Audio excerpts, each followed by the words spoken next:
नमस्कार, मेंसुरेशन के इस पार्ट में एक बार फिर से आप सभी का स्वागत है। तो आज के इस वीडियो में हम घन और घनाभ से संबंधित इम्पोर्टेंट प्रश्नों को सॉल्व कर रहे हैं। वीडियो बहुत ही यूजफुल होने वाला है, इसलिए आपसे रिक्वेस्ट है कि इस वीडियो को आप लोग पूरा देखना। तो चलिए बिना देर किए काम की बात कर लेते हैं। क्वेश्चन है कि एक कमरे की लंबाई 12 मीटर, चौड़ाई 9 मीटर और ऊंचाई 8 मीटर है। उस कमरे में अधिकतम कितनी लंबाई के बांस को रखा जा सकता है। क्वेश्चन में दिया है एक कमरा है, उसकी लंबाई, चौड़ाई और ऊंचाई दी है। पूछा गया है कि उसमें अधिकतम कितनी लंबाई के बांस को रख सकते हैं। तो आप सपोज कीजिए कि आप एक कमरे में हैं, उस कमरे में सबसे अधिक लंबाई कहाँ से कहाँ तक होती है। तो निकल कर आएगा कि सबसे अधिक लंबाई ऊपर वाले कोने से लेकर नीचे वाले कोने तक होती है। इसको विकर्ण कहा जाता है। तो हमसे यहाँ पर विकर्ण पूछा गया है, तो हमें घनाभ का विकर्ण निकाल देना है। तो विकर्ण का फॉर्मूला क्या होता है, अंडर रूट लंबाई स्क्वायर प्लस चौड़ाई स्क्वायर प्लस ऊंचाई स्क्वायर।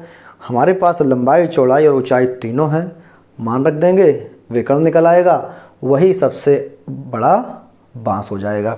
चलिए भाई निकाल देते हैं। तो यहाँ पर हम घनाभ के विकर्ण का फॉर्मूला लगा देंगे। घनाभ का विकर्ण बराबर फॉर्मूला होता है अंडर रूट लंबाई स्क्वायर प्लस चौड़ाई स्क्वायर प्लस ऊंचाई स्क्वायर। तीनों चीज़ें हमारे पास हैं। लंबाई है 12, चौड़ाई 9 और ऊंचाई 8। तो 12 square plus 9 square plus 8 square. Okay, इसको हम सॉल्व करते हैं। तो 12 में 12 144, 9 ने 81 प्लस और ये है 8 स्क्वायर, तो 8 अट्ठे 64। सॉरी, ये स्क्वायर यहाँ पर होता है। ठीक है, चलिए इसको जोड़ लेते हैं। 4 1 5 4 9, 6 8 14, 4 18 और 1 और 1 289। इसका वर्गमूल अगर निकालेंगे तो 17 निकल के आएगा। तो 17 मीटर यही घनाभ का विकर्ण है और यही बांस की अधिकतम लंबाई है। तो उम्मीद करता हूँ समझ में आ गया होगा। चलिए नेक्स्ट क्वेश्चन सॉल्व करते हैं कि एक 8 मीटर लंबी, 6 मीटर ऊंची और 22.5 सेंटीमीटर चौड़ी दीवार बनाने के लिए कितनी ईंटें चाहिए यदि प्रत्येक ईंट की लंबाई 25 सेंटीमीटर, चौड़ाई 11.25 सेंटीमीटर तथा मोटाई 6 सेंटीमीटर है। क्वेश्चन में पूछ रहा है कि एक दीवार बनाना है, उस दीवार में कितनी ईंटें लगेंगी। भाई जैसे मान लीजिए ये एक दीवार है, ठीक है। इस दीवार को बनाने के लिए हमें ईंटें लगानी है, तो इस तरह से ईंटें लगाई जाती हैं, ठीक है। तो इस दीवार में कितनी ईंटें लगेंगी, तो हमें पता होना चाहिए कि इस दीवार का आयतन कितना है। उस आयतन में अगर हम इस एक ईंट के आयतन का भाग दे दें तो उसमें लगने वाली ईंटों की संख्या बड़े आराम से निकल आएगी। तो हम क्या करेंगे, पूरी दीवार का आयतन निकालेंगे, उसमें एक ईंट के आयतन का भाग दे देंगे, लगने वाली ईंटों की संख्या निकल आएगी। तो डायरेक्ट इसका फॉर्मूला ये बन जाता है, ईंटों की संख्या बराबर भाई पूरी दीवार का आयतन। तो पूरी दीवार का आयतन कितना है, लंबाई 8 मीटर, ठीक है, गुणा चौड़ाई है 6 मीटर और इसकी जो मोटाई है कितनी है, 22.5 सेंटीमीटर बटे एक ईंट का आयतन। एक ईंट का आयतन क्या है, यहाँ पर लंबाई है 25 सेंटीमीटर गुणा और चौड़ाई है 11.25 सेंटीमीटर और इसके बाद मोटाई है इसकी 6 सेंटीमीटर। इतना करने के बाद क्या करेंगे, हम यहाँ देखेंगे भाई ये मीटर में है और ये कुछ चीज़ें सेंटीमीटर में है।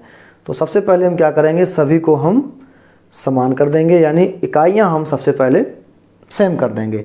तो इस मीटर को हम सेंटीमीटर में बदल सकते हैं। तो भाई 8 मीटर में कितना होता है, 800 सेंटीमीटर, 6 में होता है 600 और ये तो सेंटीमीटर में दिया ही था, बटे ये भी सेंटीमीटर है, ये भी सेंटीमीटर है और यहाँ भी सेंटीमीटर है।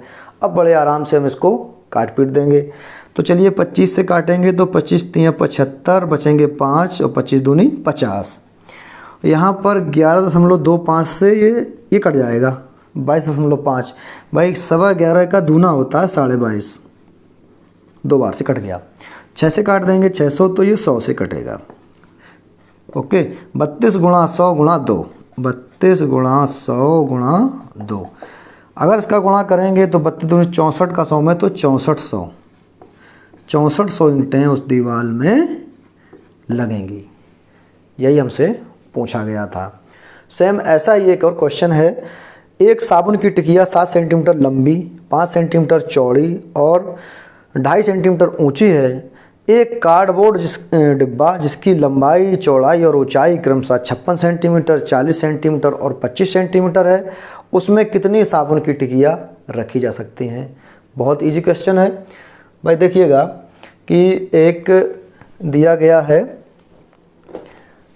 कार्डबोर्ड यानी गत्ता, जिसको बोलते हैं हम गत्ता। उस गत्ते में कितनी साबुन को रख सकते हैं? तो इसके लिए क्या करेंगे हम, अगर पूरे गत्ते के आयतन में एक साबुन के आयतन का भाग दे देंगे तो उसमें आने वाली साबुन की संख्या निकल आएगी। चलिए भाई, इसको भी हम डायरेक्ट ही कर सकते हैं, साबुन की संख्या, ठीक है, बराबर पूरे गत्ते का आयतन। तो गत्ते की लंबाई, चौड़ाई, ऊंचाई हमें मालूम है कितनी है, 56 सेंटीमीटर, ठीक है, इंटू और 40 सेंटीमीटर, इसके बाद दिया है 25 सेंटीमीटर। ये लंबाई, चौड़ाई, ऊंचाई का गुणा कर देंगे बटे एक साबुन का आयतन। तो एक साबुन की टिकिया का आयतन कितना दिया गया, 7 सेंटीमीटर, ठीक है, इंटू 5 सेंटीमीटर इंटू 2.5 सेंटीमीटर। यहाँ पे राशियाँ बराबर हैं, हमें कुछ बदलना नहीं है, सेंटीमीटर से सेंटीमीटर कट जाते हैं। 7 अट्ठे 56, 5 अट्ठे 40 और 2.5 से काटेंगे 25 तो 10 बार से कटेगा। तो 8 अट्ठे 64 का 10 में गुणा करेंगे तो 640 साबुन। यही हमसे पूछा गया था। चलिए अब नेक्स्ट क्वेश्चन सॉल्व करते हैं कि एक घनाभ की लंबाई और चौड़ाई प्रत्येक को दुगना तथा ऊंचाई को आधा कर दिया जाए तो घनाभ का आयतन प्रारंभिक आयतन का कितना गुना हो जाएगा? बहुत इंपॉर्टेंट क्वेश्चन है और बहुत ही इजी है भाई। दिया है कि घनाभ की लंबाई चौड़ाई को हम दूना कर दें और ऊंचाई को आधा कर दें। तो पहले ये तो पता हो कि घनाभ की लंबाई, चौड़ाई और ऊंचाई है कितनी। तो हम मान लेंगे लंबाई है उसकी L, चौड़ाई उसकी है B और ऊंचाई हम मान लेंगे H, ठीक है। प्रारंभ में ये था, अब लंबाई चौड़ाई को दूना कर दिया तो ये हो गया 2L, ये हो गया 2B। भाई दूना करने से दूना हो जाएगा। और ऊंचाई को आधा करना है तो ऊंचाई H थी तो आधा कितना होगा, H/2। अब पूछा गया है कि ये जो आयतन है प्रारंभिक आयतन का कितना गुना हो गया। तो पहले हम इसका तो आयतन निकाल लें। भाई इसका आयतन क्या होगा, लंबाई गुणा चौड़ाई गुणा ऊंचाई। अब इसका आयतन क्या होगा, लंबाई गुणा चौड़ाई गुणा ऊंचाई, ठीक है। चलिए सॉल्व करते हैं। 2 से 2 कट गया तो ये क्या हो गया, 2LBH। ये है LBH, यानी इससे ये कितना हो गया, दूना हो गया, ठीक है। तो यही हमसे पूछा गया था कि आयतन कितना हो जाएगा, तो आयतन दूना हो जाएगा। बस सॉल्व हो गया।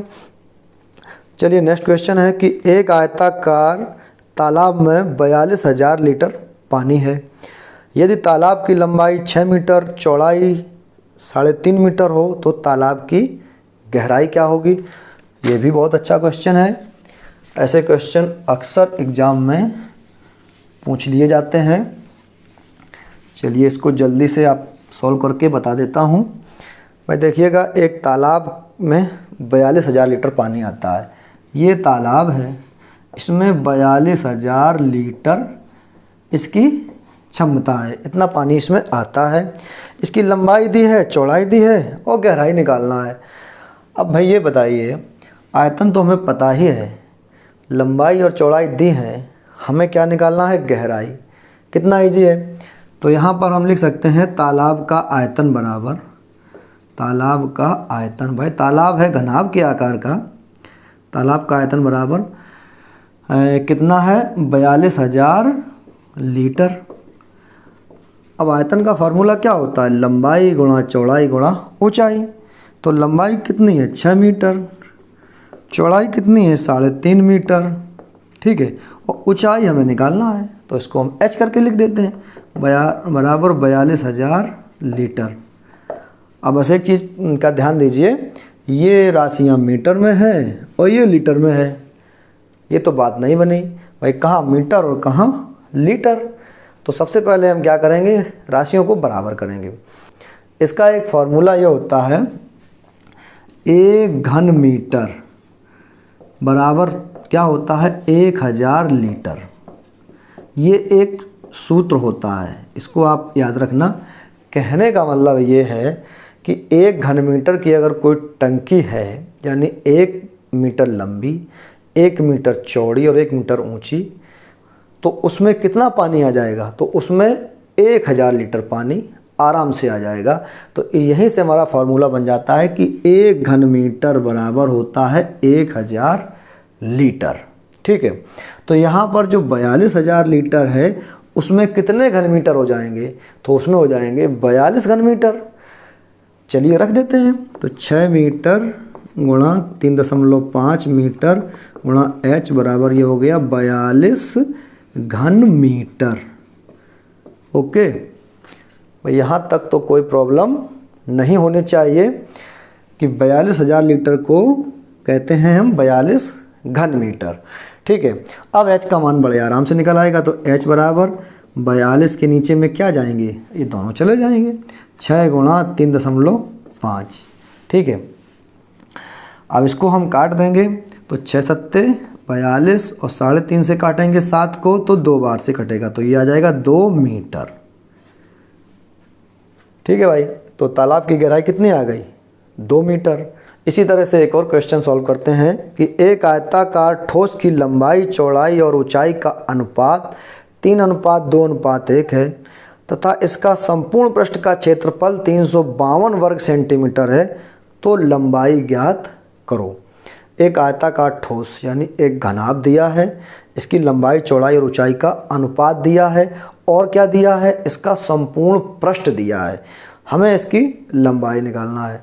चलिए भाई, ये भी बहुत इजी क्वेश्चन है।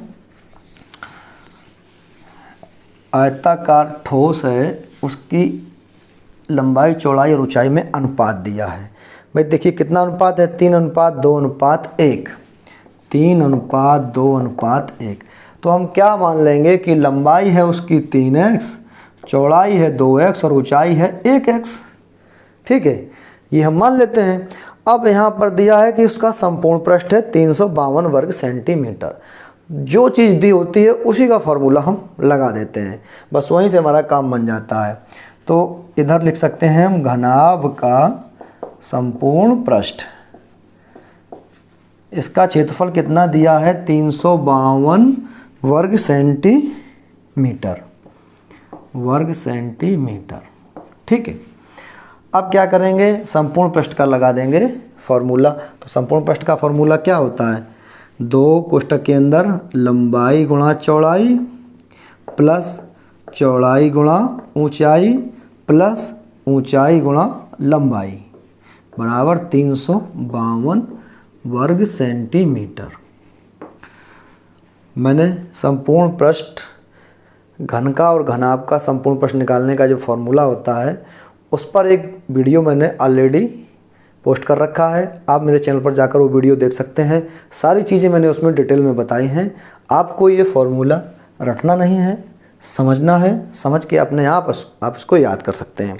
चलिए भाई, अब इसमें हम मान रख देंगे। चलिए 2, लंबाई कितनी है 3x गुणा चौड़ाई है 2x प्लस चौड़ाई है 2x, लंबाई ऊंचाई कितनी है x, 1x यानी x प्लस ऊंचाई है x गुणा लंबाई कितनी है 3x बराबर 352, ठीक। अब इनको हम सॉल्व करेंगे, तो 2, इसको ये हो जाएगा 3 दूनी 6x² प्लस ये हो जाएगा 2x² प्लस ये हो जाएगा 3x² बराबर 352। ये जुड़ जाएंगे, 3 2 5 और 6, 6 2 8 3 11x², तो 11 दूनी 22x², इसको हम डायरेक्ट लिख सकते हैं 22x² बराबर 352। अब x² बराबर 352 बटे में जाएगा 22, ठीक है, 22 से काट देंगे तो 22 एकम 22, बचेंगे कितने 13, 132 हो जाएंगे और ये हो जाएगा 22 छक्का 132। ठीक, तो ये आ गया हमारा एक्स स्क्वायर बराबर आ गया 16। तो x बराबर इस पर लग जाएगा √16, तो x बराबर कितना आ गया 4। अभी x का मान आया 4। हमसे पूछा गया है लंबाई कितनी होगी। लंबाई कितनी थी 3x। चलिए भाई 3 गुणा x का मान तो निकाल ही चुके हैं 4, 4 3 12 सेंटीमीटर। यही हमारा दोस्तों आंसर है। अगला क्वेश्चन है, किसी घन के सभी सतहों का कुल क्षेत्रफल 384 वर्ग सेंटीमीटर है, उसका आयतन ज्ञात करो। यहाँ पर हमें घन का आयतन निकालना है और दिया क्या है सभी सतहों का कुल क्षेत्रफल, यानी संपूर्ण पृष्ठ का क्षेत्रफल दिया है, आयतन निकालना है। तो भाई जो दिया होता है उसी से बहुत कुछ निकल आता है। तो दिया है सभी सतहों का क्षेत्रफल, यानी घन का संपूर्ण पृष्ठ दिया है। घन का संपूर्ण पृष्ठ इसी को कहते हैं सभी सतहों का क्षेत्रफल, बराबर कितना है 384 वर्ग सेंटीमीटर। ठीक, अब संपूर्ण पृष्ठ का फॉर्मूला क्या होता है 6 गुणा भुजा पे पावर 2, यानी 6a²। रख देंगे इसको 384 हो जाएगा। तो भाई भुजा पे पावर 2 बराबर क्या होगा 384 के बटे में जाएगा 6, 6 से काट देंगे तो 6 छक्का 36, 24 बचा, 6 चौके 24, 64 आया। तो भुजा बराबर क्या आ जाएगा √64 यानी 8। भुजा आ गई 8। अब आयतन में क्या दिक्कत है भाई, आयतन बराबर फॉर्मूला क्या होता है a³ यानी भुजा गुणा भुजा गुणा भुजा। तो कितना है 8 गुणा 8 गुणा 8, 8 अट्ठे 64 अट्ठे 512 घन सेंटीमीटर। ठीक, ये आ गया घन का आयतन। अगला क्वेश्चन है कि 30 मीटर लंबाई, 2 मीटर चौड़ाई और 2 मीटर गहरा एक गड्ढा खोदने पर कितने घन सेंटीमीटर मिट्टी बाहर निकलेगी। भाई देखिए एक गड्ढा हमें ये खोदना है, ठीक है, इसकी लंबाई है 30 मीटर, चौड़ाई है 2 मीटर और गहराई भी है 2 मीटर। तो कितने घन सेंटीमीटर मिट्टी बाहर निकलेगी। तो भाई जो मिट्टी इससे बाहर निकलेगी वही तो इसका आयतन होगा। तो हमें आयतन निकाल देना है। तो आयतन का फॉर्मूला क्या होता है, आयतन बराबर क्या होता है लंबाई गुणा चौड़ाई गुणा ऊंचाई। तो लंबाई कितनी है भाई 30 मीटर, ठीक है, चौड़ाई है 2 मीटर और गहराई भी है 2 मीटर। अब आंसर पूछा गया है कितने घन सेंटीमीटर मिट्टी बाहर आएगी। ये दिया है मीटर में, निकालना है हमें घन सेंटीमीटर में, तो इनको हम बदल देंगे सेंटीमीटर में पहले। तो भाई 30 मीटर में कितना होता है 3000 सेंटीमीटर, ठीक है भाई। 1 मीटर में होता है 100 सेंटीमीटर, तो 30 मीटर में हो गया 3000 सेंटीमीटर, गुणा 2 मीटर में हो जाएगा 200 सेंटीमीटर, ओके, और इसमें भी हो जाएगा 200 सेंटीमीटर, ठीक, 200 सेंटीमीटर। अब इनका गुणा कर लेंगे, 3 दूनी 6, 6 दूनी 12, जीरो कितने आएंगे 3 इसमें जीरो हैं, 2 इसमें हैं और 2 इसमें हैं। लीजिए आंसर आ गया घन सेंटीमीटर। बहुत लंबा चौड़ा आंसर निकला। इकाई, दाई, सैकड़ा, हज़ार, 10,000, लाख, 10 लाख, करोड़, 10 करोड़, 12 करोड़ घन सेंटीमीटर मिट्टी गड्ढे से बाहर निकलेगी। चलिए अब नेक्स्ट क्वेश्चन है, शीशे के बने हुए 3 घनों को जिनकी भुजाएं क्रमशः 20, 16 और 12 सेंटीमीटर हैं गलाकर एक नया घन तैयार किया जाता है, तो नए घन की भुजा क्या होगी। देखिए भाई क्वेश्चन कुछ नहीं है, थोड़ा सा समझना है कि 3 घनों को पिघलाकर हमें एक नया घन बनाना है, तो उस घन की भुजा क्या होगी, ठीक है। तो देखिएगा, मान लीजिए ये 3 घन है, इस तरह से ये 3 घन हैं, एक ये हो गया और एक ये हो गया, ठीक है, और एक घन ये हो गया। अब हमें इन तीनों घनों को पिघलाकर एक बड़ा सा घन बनाना है, तो उसकी हमें भुजा निकालनी है। तो समझिए, जो ये तीनों घन हैं अगर मिलकर एक घन बड़ा बन भी जाएगा तो क्या होगा, आयतन तो सेम ही रहेगा भाई, जितना तीनों का आयतन होगा वही उस एक का आयतन होगा, क्योंकि तीनों को मिलाकर ही तो एक बनाया गया। तो आयतन तीनों का बराबर है, तो इन तीनों का आयतन हम निकाल लेंगे। ठीक है, इन तीनों का आयतन निकाल के जोड़ देंगे, वही उस बड़े घन का आयतन हो जाएगा। तो सबसे पहला काम हमारा होता है इन तीनों के घनों के आयतनों को जोड़ना। चलिए, तो बनने वाले नए घन का आयतन, नए घन का आयतन भाई क्या होगा, इन तीनों को जोड़ देंगे, इन तीनों के आयतनों को जोड़ देंगे। तो भाई पहले की भुजा कितनी है, 20। ठीक है, तो 20 पे पावर कितना हो जाएगा, 3, प्लस दूसरे की भुजा कितनी है, 16, 16 पे पावर 3, और तीसरे की कितनी है, 12, हाँ 12 पे पावर 3। ठीक है, इन तीनों घनों का हमने आयतन निकाल लिया। अब इनको सॉल्व करेंगे, 20 पे पावर 3 तो कितना हो जाएगा, 8000, 16 पे पावर 3 कितना हो जाएगा, 4096, और 12 पे पावर 3 कितना हो जाएगा, ये हो जाएगा 1728। ठीक है, अब हम इन तीनों को जोड़ेंगे, तो इन तीनों को जोड़ने में आएगा 13824। तीनों को जोड़ा तो आ गया 13824 घन सेंटीमीटर। हाँ, सेंटीमीटर में था, हाँ ये आ गया नए बनने वाले घन का आयतन। भाई पूछा गया है कि इसकी भुजा क्या होगी, तो भाई घन का आयतन की भुजा क्या होती है, तो घन के आयतन का सूत्र लगा देंगे। सूत्र क्या होता है, भुजा पे पावर 3। तो भाई भुजा बराबर क्या हो जाएगा, इस पर लग जाएगा घनमूल 13824। इसका अगर हम घनमूल निकालेंगे तो 24 निकल के आएगा, 24 सेंटीमीटर। यही दोस्तों हमारा आंसर है। ठीक, कुछ नहीं करना, पहले हमें तीनों घनों के आयतन को निकाल कर जोड़ लेना है, वही आयतन हो जाएगा उस नए बनने वाले घन का आयतन। जब उसका आयतन पता चला गया तो उसकी भुजा भी पता चल जाएगी।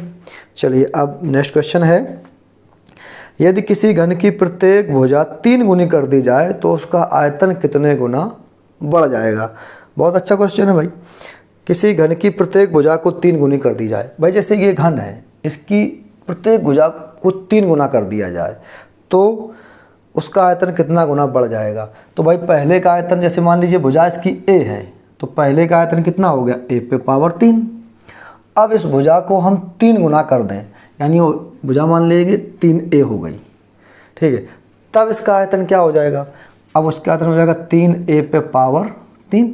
भाई यही तो होगा। तो इसको अगर सॉल्व करेंगे तो 3 त्रिकोण होती है 27a पे पावर 3। ये इस नए घन का आयतन आ गया।